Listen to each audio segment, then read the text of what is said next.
Iowa. Zach WAHLS, thanks so much for joining me. Thanks, Brian.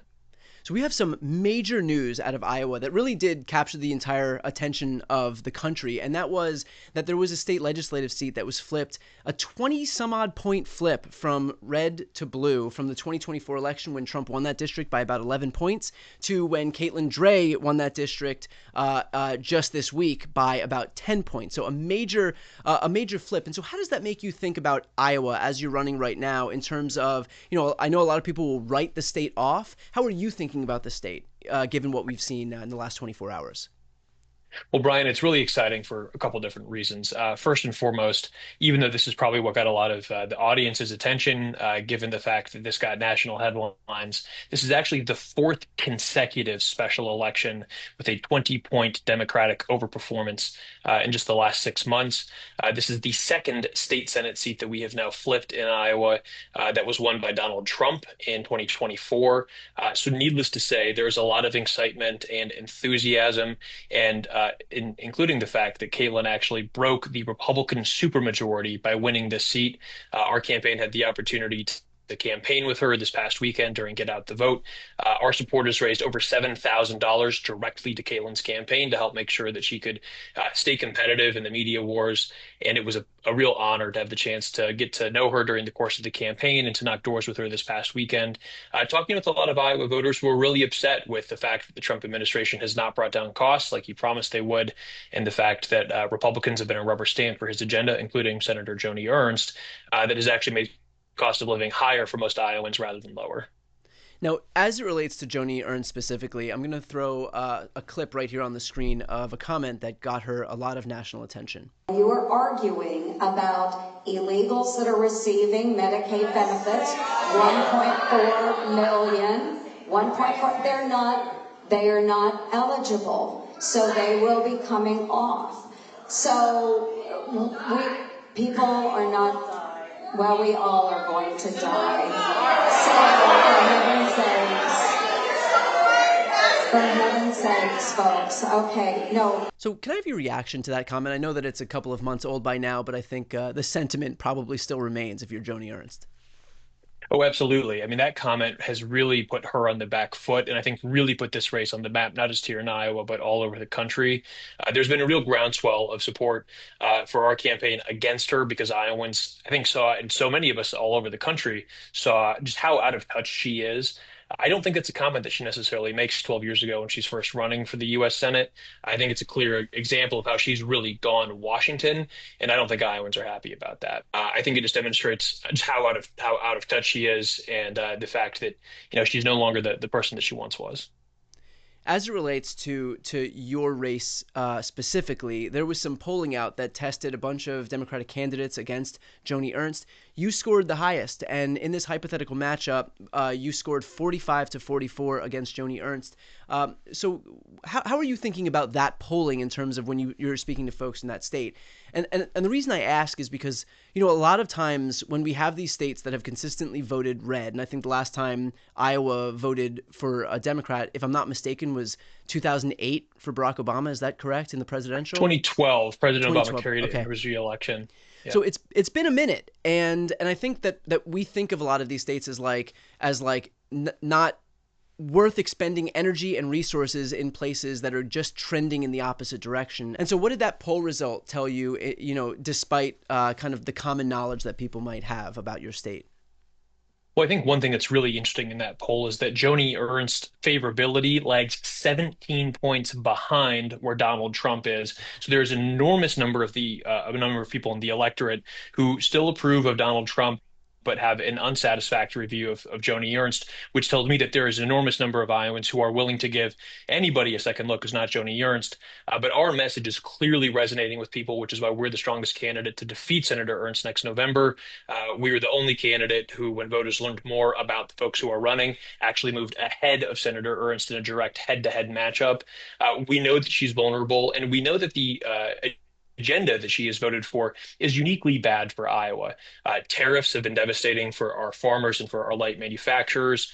The cuts to Medicaid are going to have a devastating impact for rural healthcare providers. Mass deportations are not going to be good for our state, and cuts to SNAP are not only going to hurt struggling families, they're going to have a devastating impact on farm incomes, grocery stores as well. And so we know that Joni Ernst has been a rubber stamp for this agenda that is actually raising costs by doing things like ending investments in clean energy that are going to increase utility bills by hundreds of dollars a year in our state. So from my perspective, I think it shows conclusively that Senator Ernst is very vulnerable in 2026.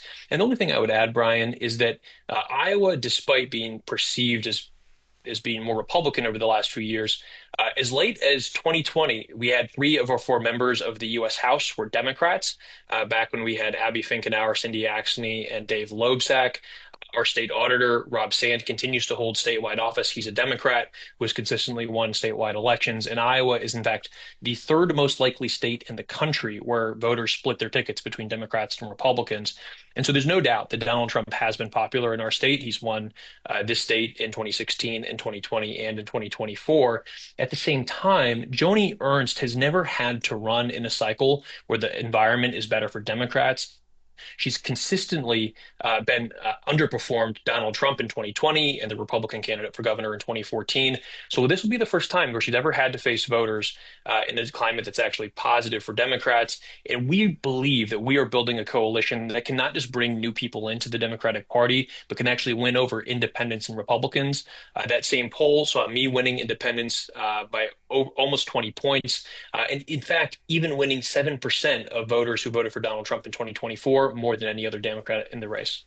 So we've spoken a lot about kind of the negative attributes of Donald Trump and Joni Ernst and the case against those people. But I think, it's important to recognize that there has to be an affirmative case for you as well. And so in terms of what your affirmative case is for voters, that's not just how bad Trump and Ernst are.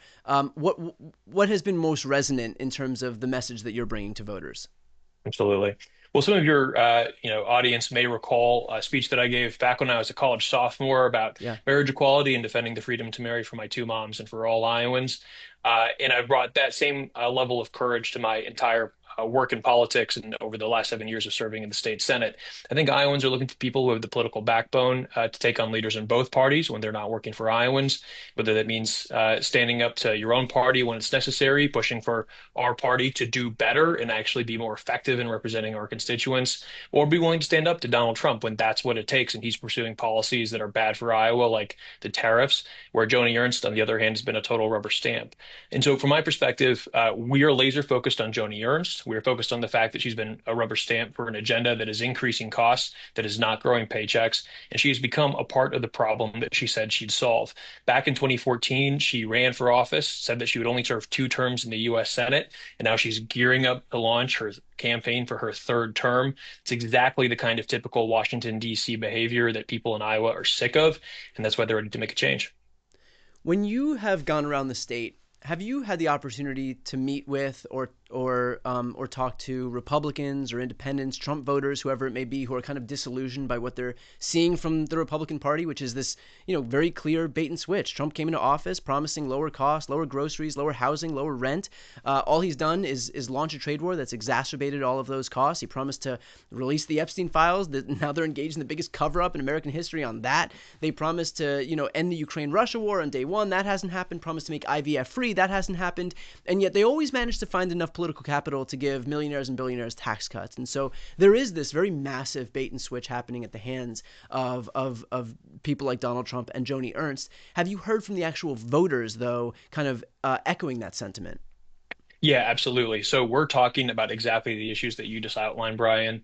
And I'll tell you, that is resonating with people. We aren't just reaching out to Democrats for the events that we're hosting, whether they're in big cities or small towns. We're reaching out to those independents and we're reaching out to Republicans because in order to defeat Joni Ernst in this state, that is what it is going to take. And there are enough people who are frustrated by all of the chaos and the fact that Washington, D.C. is more focused on things that are not lowering costs for Iowans, that they are coming out to our events. They are endorsing our campaign. We're the only campaign so far to have received support from across the political spectrum. And we were the first campaign to receive grassroots donations from all of Iowa's 99 counties. And not all of those donations came from registered Democrats. We are building a new coalition that is going to bring people together, defeat Joni Ernst, and bring some real generational change to Washington, D.C. If I'm elected, I will be the youngest member of the U.S. Senate, although I will be a little older than Senator Ossoff was when he was first elected back when he came into Washington. And so we feel like there's a lot of enthusiasm for the campaign. And it's not just coming from Democrats. There are a lot of independents and even some Republicans who are ready to make a change.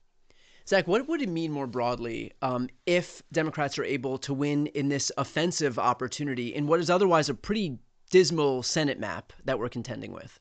Yeah, absolutely. Getting to 51 seats in the U.S. Senate this cycle, and we can't just get to 50 because J.D. Vance can break the tie. We need 51 seats in the U.S. Senate, and getting to 51 without Iowa in this cycle is going to be exceptionally difficult. It's part of why we're trying to build a strong 99-county grassroots campaign that learns the best lessons from the Obama campaigns in 2008 and 2012, that puts a real emphasis on meeting voters where they are.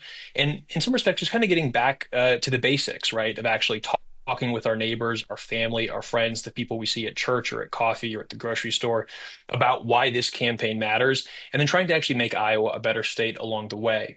One of my favorite things that we're doing in our campaign is when we distribute our yard signs in the communities that we are visiting, we ask folks, we reach out to the community service agencies in those areas, we ask, what supplies do you need? And then we ask our supporters to bring those supplies in exchange for a yard sign.